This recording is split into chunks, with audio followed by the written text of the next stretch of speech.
Indian geography की playlist अपनी चल रही है, जिसमें आज का जो टॉपिक रहेगा वो रहेगा अपना नदियाँ। ठीक है, ये अपने सारे टॉपिक 6 के 6 कंप्लीट हो चुके हैं, प्लेलिस्ट में आप चेकआउट कर लेना। तो आप नदियाँ स्टार्ट करते हैं अब। नदियाँ, रिवर्स। ठीक है, निश्चित वाहिकाओं के माध्यम से हो रहे जल प्रवाह को अपवाह कहते हैं।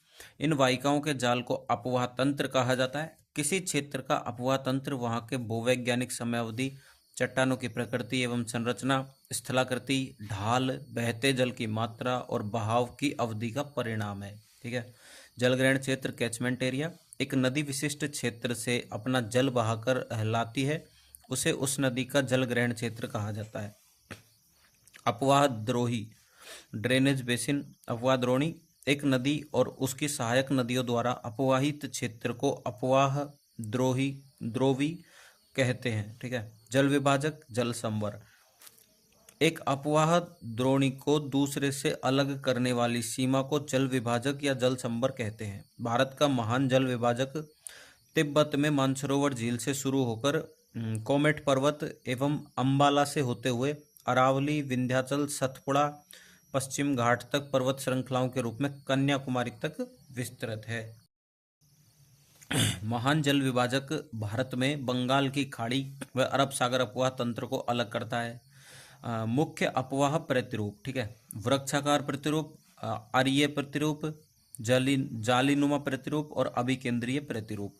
वृक्षाकार प्रतिरूप, जो अपवाह प्रतिरूप पेड़ की शाखाओं के अनुरूप हो, जैसे कि उत्तरी मैदान की नदियां इधर उधर बहती है ना। आर्य प्रतिरूप, जब नदियाँ किसी पर्वत से निकलकर सभी दिशाओं में बहती है तो वो आर्य प्रतिरूप के जैसी दिखती है। ठीक है, अमरकंटक पर्वत श्रृंखला से निकलने वाली नदियाँ ऐसी दिखती है। जालीनुमा प्रतिरूप, जब मुख्य नदियाँ एक दूसरे के समांतर बहती हो तथा सहायक नदियाँ उनसे समकोण पर मिलती हो। ठीक है, अभिकेंद्रीय प्रतिरूप, जब सभी दिशाओं से नदियाँ बहकर किसी झील या सर्त में विसर्जित होती हो, गर्त में विसर्जित होती हो, जैसे कि सांबर। ठीक है, सांबर में आके कई सारी नदियाँ मिलती हैं तो वो अभिकेंद्रीय प्रतिरूप जैसा प्रतीत होता है। ठीक है, भारतीय अपवाह तंत्र का वर्गीकरण, तो ये वर्गीकरण पढ़ते हैं। सागरीय अभिविन्यास के आधार पर, जैसे कि बंगाल की खाड़ी अपवाह तंत्र 77%, अरब सागरीय अपवाह तंत्र 18% है और अंतः स्थलीय अपवाह तंत्र 5% है। उद्गम के आधार पर हिमालय अपवाह तंत्र और प्रायद्वीपीय अपवाह तंत्र, और जल संभर के आधार पर प्रमुख नदी द्रोणी अपवाह क्षेत्र 20,000 वर्ग किलोमीटर, जैसे कि गंगा, कृष्ण, गंगा और कृष्णा। ठीक है, मध्यम नदी द्रोणी अपवाह क्षेत्र होता है इसका 2,000 से 20,000 वर्ग किलोमीटर था, इसका तो ऊपर होता है इससे। ठीक है, जैसे कि कालिंदी और पेरियार। और लघु नदी द्रोणी अपवाह क्षेत्र इसका 2,000 वर्ग किलोमीटर से कम का होता है। अंतर देखते हैं हिमालय अपवाह तंत्र और प्रायद्वीपीय अपवाह तंत्र में। ठीक है, हिमालय से सदावाहिनी नदियाँ जैसे कि हिमनद और वर्षा, दोनों से जल प्राप्ति इसमें होती है। मौसमी नदियाँ होती है, केवल वर्षा से जल की प्राप्ति होती है प्रायद्वीपियों में। नवीन वलित पर्वतीय क्षेत्रों से बहने के कारण युवा अवस्था में। ठीक है, प्रायद्वीपीय पठारी क्षेत्र से बहने के कारण वृद्धावस्था में। अपर्दन क्षमता अधिक होती है इसमें निक्षेपण क्षमता अधिक होती है। अवसादों की मात्रा इसमें अधिक होती है, इसमें अवसादों की मात्रा कम होने के कारण सीमित मैदानों का निर्माण होता है। इसमें बड़े मैदानों का निर्माण होता है अवसादों की वजह से। मैदानी क्षेत्र से बहते समय विसर्पण, केवल डेल्टा क्षेत्र में विसर्पण। ठीक है, पूर्ववर्ती व अनुवर्ती नदियाँ जैसे कि सिंधु, सतलज और ब्रह्मपुत्र। अनुवर्ती एवं अध्यारोपित नदियाँ जैसे कि दामोदर और स्वर्ण रेखा। ठीक है, अब आता है अपना हिमालयी अपवाह तंत्र। उद्विकास, भूवैज्ञानिकों के अनुसार मायोसीन कल्प लगभग 2.4 करोड़ से 50 लाख वर्ष पहले में एक विशाल नदी जिसे शिवालिक या इंडो ब्रह्मा कहा गया है, हिमालय के संपूर्ण अनुदैर्घ्य विस्तार के साथ असम से पंजाब तक बहती थी। कालांतर में इंडो ब्रह्मा नदी 3 मुख्य अपवाह तंत्र में बट गई, जैसे कि पश्चिम में सिंध और उसकी 5 सहायक नदियाँ, मध्य में गंगा, हिमालय से निकलने वाली गंगा की सहायक नदियाँ, और पूर्व में ब्रह्मपुत्र, हिमालय से निकलने वाली ब्रह्मपुत्र की सहायक नदियां। अलग होने के क्या क्या कारण है? हिमालय के पश्चिमी भाग में व पोटवार पठार दिल्ली रिज के उत्थान के कारण सिंधु व गंगा अपवाह तंत्र अलग हुए। राजमहल पहाड़ियों और मेघालय पठार के मध्य स्थित मालदा गैप का अधोक्षेपण हुआ, जिससे गंगा और ब्रह्मपुत्र नदी तंत्रों का दिक् परिवर्तन हुआ और वे बंगाल की खाड़ी की ओर प्रवाहित हुई। नोट: संभवतः ये परिवर्तन प्लीस्टोसिन काल में हुआ था। ठीक है। विभाजन: 3 अपवाह तंत्रों में विभाजित। सिंधु, इसकी कुल लंबाई 2880 किलोमीटर, लंबाई भारत में 1114 किलोमीटर, कुल जलग्रहण क्षेत्र 11.65 लाख वर्ग किलोमीटर, भारत में जलग्रहण क्षेत्र 3.21 लाख वर्ग किलोमीटर। गंगा की लंबाई इतनी ही है 2880, सेम सिंधु के बराबर, भारत में 2525 किलोमीटर, 10.6 लाख वर्ग किलोमीटर के कुल जलग्रहण क्षेत्र है इसका, और 8.6 लाख वर्ग किलोमीटर भारत में जलग्रहण क्षेत्र है इसका। ब्रह्मपुत्र की 2900 किलोमीटर की कुल लंबाई और भारत में 900, और जलग्रहण क्षेत्र 5.8 लाख वर्ग किलोमीटर और भारत में 1.94 लाख वर्ग किलोमीटर। ठीक है। सिंधु अपवाह तंत्र उद्गम होता है इसका तिब्बत में मानसरोवर झील के पास कैलाश पर्वतीय क्षेत्र में बोखरचू के पास स्थित हिमनद से। तिब्बत में इसका अन्य नाम है सिंगी खम्बान। अपवाह क्षेत्र इसका लद्दाख, जम्मू कश्मीर, पंजाब और हिमाचल प्रदेश। दमचौक से भारत में प्रवेश, लद्दाख व जास्कर के बीच बहाव, किनारे लेह लद्दाख, नंगा पर्वत के पास बुंजी गोर्ज का निर्माण, पाकिस्तान में चिल्लास से प्रवेश होता है, अटक पाकिस्तान से मैदानों में प्रवेश। ठीक है। मिठानकोट के पास पंचनद का सिंधु में संगम कराची के पास डेल्टा बनाते हुए अरब सागर में। सहायक नदियां दाईं ओर की सहायक है श्योक, हुंजा, गिलगित, काबुल, स्वात, गोमल, संगर, खुर्रम, तोची, बिबोआ और सिगार। बाईं ओर की जांस्कर, सुरू, द्रास, पंचनद, झेलम, चेनाब, राबी, व्यास और सतलज। ये इसका रोड मैप है, इसको देख लेना।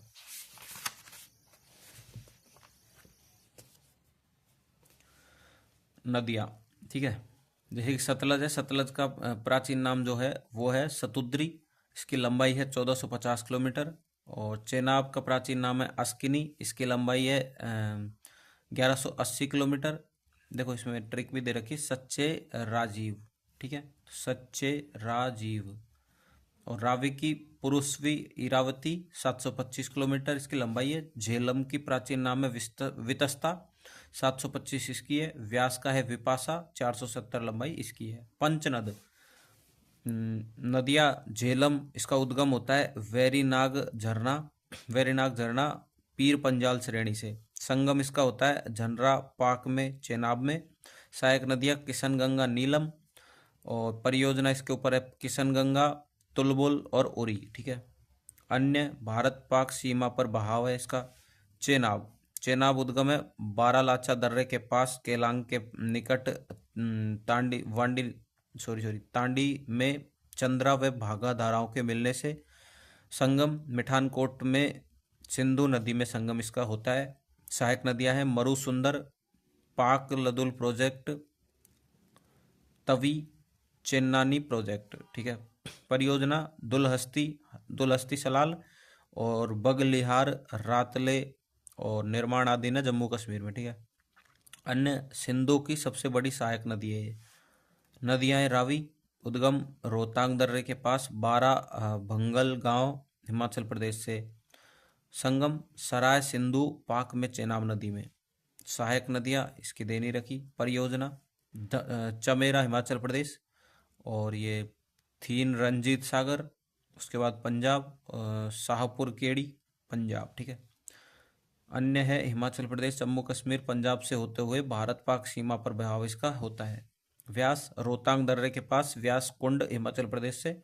संगम हैरी के पंजाब नामक स्थान पर सतलज नदी में इसका संगम होता है।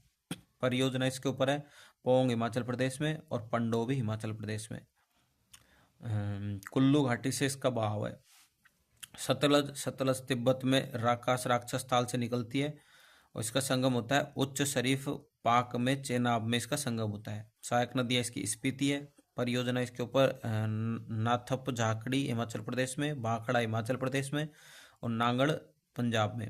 तिब्बत में नाम इसका है लांगचेन खबाव। ठीक है, अब आता है अपना गंगा अपवाह तंत्र। ठीक है, तो इसका रोड मैप है, इसको आप देख लेना। उद्गम देवप्रयाग उत्तराखंड में अलकनंदा व भागीरथी नदियों के संगम है। भारत की सबसे लंबी नदी, भारत के सबसे बड़े अपवाह तंत्र का निर्माण करती है। हरिद्वार में गंगा मैदानों में प्रवेश करती है।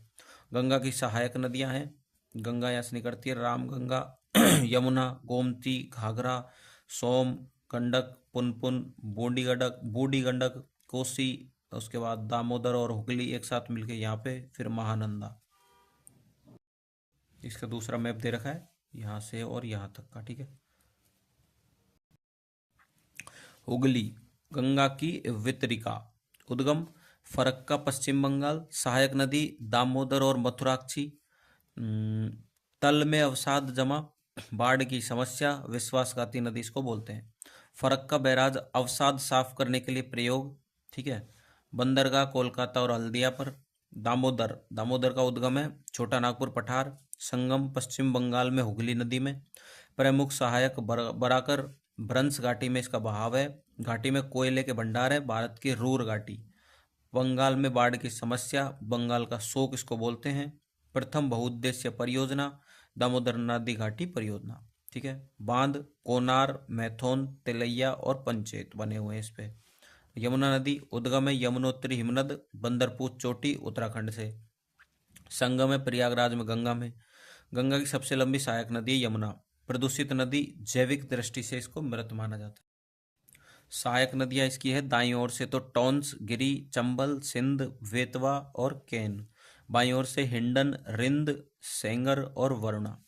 प्रस्तावित किसाऊ टोंस, रेणुका जी गिरी और लखवार यमुना। ठीक है, अन्य सहायक नदियां सोन का उद्गम है अमरकंटक पठार से। संगम है गंगा में पटना के पास सोनपुरा में। अन्य सहायक नदियां इसकी है रिहंद और उत्तरी कोयल। रामगंगा का उद्गम है गढ़वाल पहाड़िया उत्तराखंड से। संगम है गंगा में कन्नौज के पास। अन्य है नजीबाबाद यूपी से, रोहिलखंड मैदान में प्रवेश। जिम कॉर्बेट राष्ट्रीय उद्यान में भी ये बहती है। गोमती उद्गम है गोमत ताल यूपी। गंगा में गाजीपुर के पास संगम। अवध मैदानों की प्रमुख नदी इसको बोलते हैं, है भी बोलते क्या। घाघरा का उद्गम है माप चा चुंगो हिमनद तिब्बत। तिला, सेती व बैरी धाराओं से इसका निर्माण होता है। गंगा में छपरा बिहार में इसका संगम होता है। सहायक नदियां हैं शारदा, सरयू, साप्ती। नेपाल में इसका नाम है कर्णाली। सीसा पानी में गार्ज का निर्माण ये करती है। गंडक काली गंडक व त्रिशूल गंडक धाराओं के मिलने से इसका उद्गम होता है। गंगा में पटना के पास सोनपुर में इसका संगम होता है। चंपारण बिहार से मैदानों में ये प्रवेश करती है। कोसी तिब्बत पूर्ववर्ती नदी से उद्गम, संगम दे नहीं रखा। अधिक मात्रा में अवसाद, बिहार का शोक और बाढ़ की समस्या इसको कहते हैं कोसी को। महानंदा दार्जिलिंग पहाड़ियों से निकलती है। गंगा में भारत बांग्लादेश सीमा पर ये बहती है। ठीक है,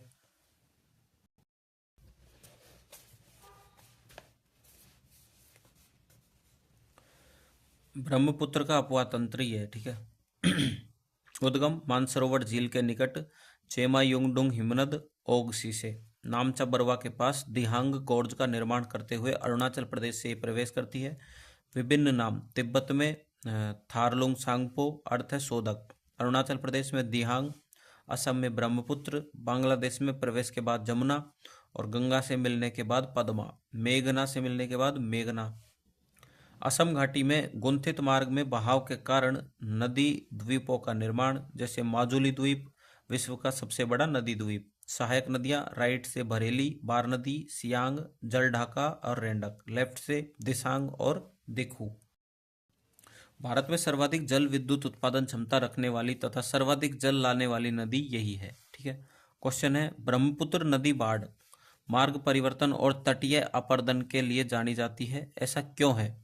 ऐसा इसलिए है क्योंकि इसकी अधिकतर सहायक नदियां बड़ी हैं और इनके जलग्रहण क्षेत्रों में भारी वर्षा के कारण इनमें अत्यधिक अवसाद बहकर आ जाता है। प्रायद्वीपीय अपवाह तंत्र। ठीक है, उद्विकास। 3 प्रमुख भूगर्भिक घटनाओं ने आज के प्रायद्वीपीय भारत के अपवाह तंत्र को स्वरूप प्रदान किया है। पहला है आरंभिक टर्सरी काल के दौरान प्रायद्वीप के पश्चिमी भाग का धंसा हुआ जिससे यह समुद्र तल से नीचे चला गया। इससे मूल जल विभाजक के दोनों ओर की नदी की सममिति में गड़बड़ी हो गई। हिमालय के उत्थान के कारण प्रायद्वीपीय खंड के उत्तरी भाग का अवतलन हुआ और परिणाम स्वरूप भ्रंश द्रोवियों का निर्माण हुआ। ठीक है, नर्मदा और तापी नदी इन्हीं भ्रंश दरारों में बह रही है। इस काल में प्रायद्वीपीय खंड उत्तर पश्चिम दिशा से दक्षिण पूर्व दिशा में झुक गया। परिणाम स्वरूप इसका अपवाह बंगाल की खाड़ी की ओर उन्मुख हो गया। प्रायद्वीपीय अपवाह तंत्र को दो भागों में विभाजित किया जा सकता है, एक तो बंगाल की खाड़ी की नदियां और एक अरब सागर की नदियां। बंगाल की खाड़ी की नदियां, ठीक है, तो बंगाल की खाड़ी में जाने वाली है गोदावरी, महानदी, ब्रह्मणी, स्वर्णरेखा, वैतरणी, वंशाधरा, कृष्णा, पेन्नेरू, कावेरी, वैगई, ये सब है। ठीक है, तो नेक्स्ट पेज पे इनको पढ़ते हैं अपन। नदियां, उद्गम, सहायक नदियां, अन्य। स्वर्णरेखा उद्गम रांची के पठार से झारखंड, सहायक नदियां नीचे रखी। अन्य नाम है इसके, मतलब अन्य, इसके बारे में डिटेलिंग है। नदमुख निर्माण, सोने के प्लेसर निक्षेप, टुंड्रू जलप्रपात झारखंड का इसने निर्माण किया है, इसका निर्माण ये करती है। वैतरणी और ब्रह्मावी, इसका सम्मिलित रूप से डेल्टा निर्माण जिसमें भतरकनिका मैनग्रोव स्थित है। महानदी उद्गम होता है सिहावा पहाड़िया, रायपुर छत्तीसगढ़ से। सहायक नदियां बाईं ओर से है इब, मेंद, हसदो, शिवनाथ। दाईं ओर से है तेल और ओंग। छत्तीसगढ़ में कटोरे के आकार का बेसिन बनाती है। बांध हीराकुंड उड़ीसा में, और भारत का सबसे लंबा बांध है हीराकुंड उड़ीसा में। ठीक है, गोदावरी नदी पश्चिम घाट की कल सुबाई चोटी क्षेत्र में स्थित त्रियम्बक पठार से निकलती है।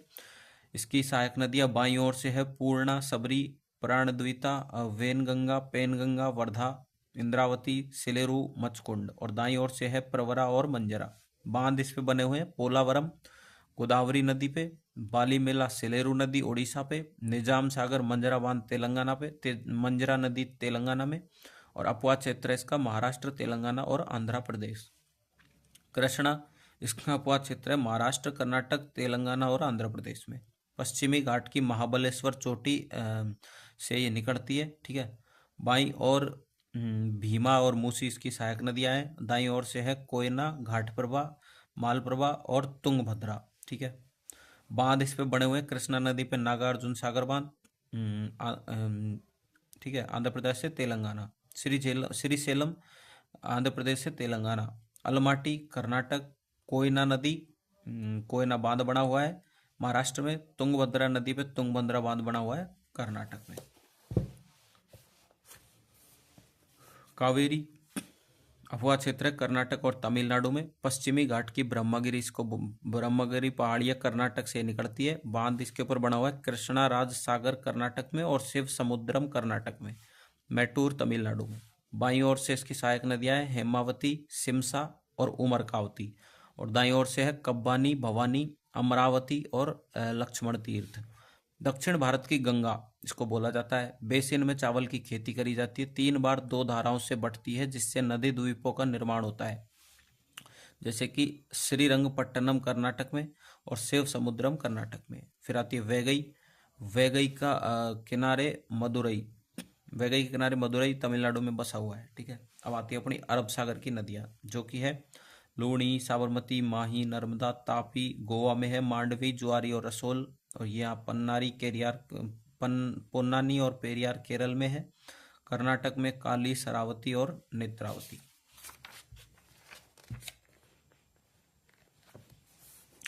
नदियाँ, नर्मदा जलप्रपात धुआंधार जबलपुर के निकट कपिलधार एमपी में। उद्गम होता है अमरकंटक पठार मध्य प्रदेश से। सहायक नदियाँ इसकी दाईं ओर से है हिरण और बाईं ओर से है तबा, छाटा तबा और कुंडी। अन्य अन्य डिटेलिंग है इसकी। संगम खंबात की खाड़ी में। विंध्याचल व सतपुड़ा के मध्य भ्रंश घाटी में इसका बहाव है। प्रोजेक्ट इस पे है एमपी में इंदिरा सागर, ओकारेश्वर, माहेश्वर। और गुजरात में है सरदार सरोवर। ठीक है, तापी एमपी में बेदुल पठार पर मुल्ताई स्थान से। सहायक नदियाँ गिरना, बोरी, पूर्णा। अन्य संगम है गुजरात की खाड़ी में। सतपुड़ा व अजंता पहाड़ियों के मध्य भ्रंश घाटी में इसका बहाव है। प्रोजेक्ट बने हुए उकाई और काकरापार। मंडोवी, मंडोवी का गोवा की जीवन रेखा इसको बोला जाता है। सबसे लंबी गोवा की ये नदी है। दूध सागर जलप्रपात स्थित है इस पर। नदी पर अटल सेतु स्थित है। नदी पर चौराहो द्वीप स्थित, जिस पर सलीम अली पक्षी विहार स्थित है। पेरियार अन्नामलाई पहाड़ियों से निकलती है। केरल की जीवन रेखा इसको बोला जाता है। प्रोजेक्ट इडुक्की बांध केरल में, ठीक है। पोन्नानी भरतपुजा नदी अन्नामलाई पहाड़ियों से निकलती है। केरल की नील नदी इसको बोला जाता है। केरल की सबसे बड़ी नदी है। प्रमुख परियोजनाएं और कार्यक्रम, ठीक है। पहली अपनी नमामि गंगे परियोजना। यह एक एकीकृत संरक्षण मिशन है जिसे जून 2014 में केंद्र सरकार द्वारा प्रमुख कार्यक्रम के रूप में अनुमोदित किया गया। दोहरा उद्देश्य प्रदूषण के प्रभाव को कम करना, संरक्षण एवं कायाकल्प को पूरा करना। मुख्य स्तंभ, पहला है सीवरेज ट्रीटमेंट व्यवस्था, दूसरा नदी किनारे का विकास, तीसरा है नदी सतह की सफाई, चौथा जैव विविधता, पांचवा वनीकरण, छठा है जन जागरूकता, सातवां है औद्योगिक अपशिष्ट निगरानी, आठवां है गंगा ग्राम। नेशनल रिवर लिंकिंग प्रोजेक्ट, राष्ट्रीय नदी जोड़ो परियोजना, जिसे औपचारिक रूप से राष्ट्रीय परिप्रेक्ष्य योजना के रूप में जाना जाता है। इस योजना को अगस्त 1980 में शुरू किया गया। राष्ट्रीय जल विकास agency, national water development agency ने राष्ट्रीय परिप्रेक्ष्य योजना के तहत 30 लिंक की पहचान की है, जिन्हें 2 भागों में विभाजित किया जा सकता है। एक तो है हिमालय घटक, 14 परियोजनाओं को शामिल किया गया, 2 इसके उपघटक हैं। गंगा और ब्रह्मपुत्र बेसिन को महानदी बेसिन से जोड़ना इनका काम है। गंगा की पूर्वी सहायक नदियों को साबरमती और चंबल नदी प्रवालियों से जोड़ना। प्रायद्वीपीय घटक, 16 परियोजनाओं को शामिल किया, 4 इसके उपघटक हैं। महानदी और गोदावरी नदी घाटियों एवं कावेरी कृष्णा और वेगई नदी प्रणालियों के बीच एक कड़ी बनाना, ठीक है। केरल और कर्नाटक में पश्चिम की ओर बहने वाली नदियों को पूर्व की ओर मोड़ा जाएगा। मुंबई के उत्तर में और तापी के दक्षिण में पश्चिमी तट के साथ बहने वाली छोटी नदियों के बीच एक लिंक बनाना। यमुना की दक्षिणी सहायक नदियों को आपस में जोड़ना। पेरियार दिक् परिवर्तन योजना, पेरियार नदी एवं मुल्ला पेरियार बांध, पेरियार व उसकी सहायक नदी मुल्लायार पर स्थित का मार्ग परिवर्तन कर तमिलनाडु के थेनी, मदुरै, शिवगंगा, डिंडीगुल और रामनाथपुरम जिलों के लिए जीवन रेखा प्रदान करना। किसके? तमिलनाडु के। जो सिंचाई और पीने के लिए जल उपलब्ध कराने के साथ साथ लोअर पेरियार पावर स्टेशन में विद्युत उत्पादन के लिए भी जल उपलब्ध कराता है। वर्तमान में केरल और तमिलनाडु राज्य के बीच इस बांध को लेकर विवाद चल रहा है। कौन कौन के? तमिलनाडु और केरल के। जहां केरल अपने नागरिकों की रक्षा हेतु पुराना बांध तोड़कर नया बांध बनाना चाहता है, वहीं तमिलनाडु इसका विरोध कर रहा है। फिर आता है कुरनूल कुड़प्पा नहर। केसी नहर का निर्माण, केसी बोलते हैं इसको, केसी शॉर्ट में, ठीक है। केसी नहर का निर्माण 1863 से 70 के बीच सिंचाई और नौवहन नहर के रूप में किया। 1993 में नौवहन प्रणाली को त्याग दिया गया, लेकिन नहर एक प्रमुख सिंचाई स्रोत बनी रही।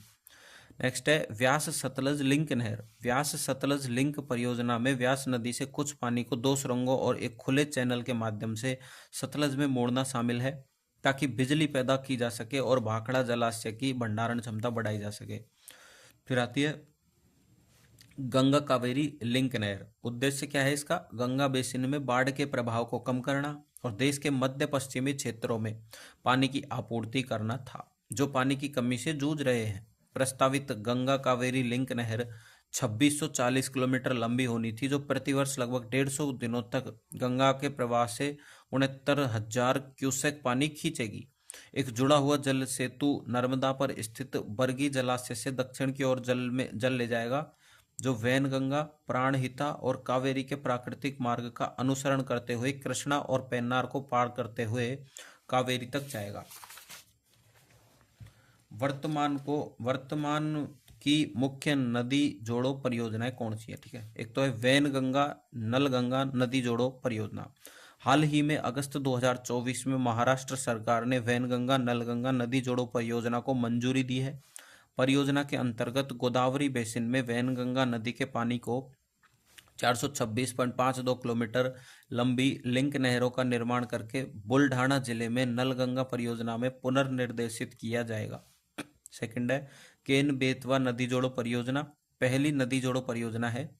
हाल ही में प्रधानमंत्री नरेंद्र मोदी ने मध्य प्रदेश के खजुराहो में केन बेतवा लिंक परियोजना की आधारशिला रखी। उद्देश्य अ, उद्देश्य है इसका मध्य प्रदेश में केन नदी से अधिशेष जल को उत्तर प्रदेश में बेतवा नदी में स्थानांतरित करना। ठीक है, तो ये हो चुका है अपना। नेक्स्ट टॉपिक जो अपन करेंगे वो करेंगे खनिज। तो वीडियो को लाइक करना, चैनल को सब्सक्राइब करना और वीडियो को शेयर करना। ठीक है, थैंक यू।